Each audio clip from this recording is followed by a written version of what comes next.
Благодарствена молитва за сряда. Нощта пада, светлината изчезва. Сега искам да кажа с Богом: лека нощ, Исусе мой. В края на тази сряда се молим с вас и за вас, Псалм 17. По този начин издигаме сърцата си към Бог. Обичам те, Господи, Ти си моята скала, моето убежище и спасител, Ти си канарата, която ме приютява, моята сила и мощно спасение, казвайки, че той обича Господа и намира своето сила, неговата канара и убежище в него. Амин. Ангел-пазител, мой сладък спътник, не ме изоставяй нито нощем, нито денем, докато не ме предадеш в обятията на Дева Мария, под закрилата на нашия ангел-пазител. Докато приключваме тази събота, нека се вслушаме в Божието Слово. Четене на писмото на Свети Павел до Ефесените, глава 6, стихове от 18 до 20. С всякакъв вид молитви и молби се молете непрестанно в духа, като внимавате. Ходатайствайки за всички светии, молете се и за мен, така че Словото да бъде поставено в устата ми, за да мога смело да проповядвам тайната на Евангелието, чието посланик съм в затвора.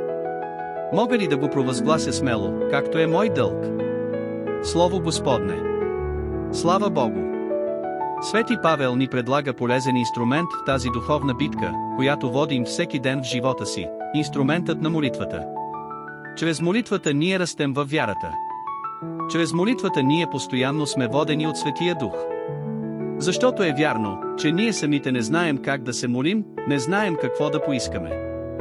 Винаги е необходимо Святият Дух да се моли вътре в нас, Святият Дух да иска в сърцата ни това, което е необходимо, да вдъхновява нашата молба. И така, чрез молитвата ще знаем, че ще спечелим, не поради нашата сила, а защото чрез молитвата силата на Христос идва при нас.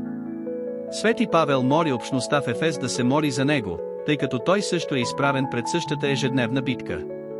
И поради тази причина намираме в църквата тази голяма стойност на ходатайствената молитва един за друг. В този свят можем да се молим един за друг и тези, които вече са напуснали този свят и са на небето, се молят за нас, за да упорстваме в пътя на Христос. Свети Павел възвестява тайната на Евангелието и следователно трябва да бъде укрепен с молитва. Моля ви винаги да се молите за тези, които се препоръчват на вашите молитви, но също така се молете за мен, молете се за всички онези, които проповядват Евангелието, така че да могат да се изправят с сила в духовните битки на ежедневието. Точно както и аз се моля за вас.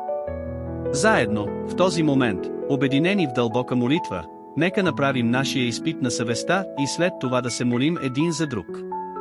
Исус каза: обичайте се един друг, както аз ви възлюбих, моля се за моите братя като форма на любов. Аз се моля за моите. Вече се абонирайте за този благословен от Бога канал, ако вярвате на думите ми. Ако ви е харесала тази молитва, щръкнете като палец нагоре и я споделете с приятел или член на семейството, това е много важно за нас. Защото видеото ще има повече номинации и ще достигне до повече мили братя, усмихнато лице. Бог да те пази!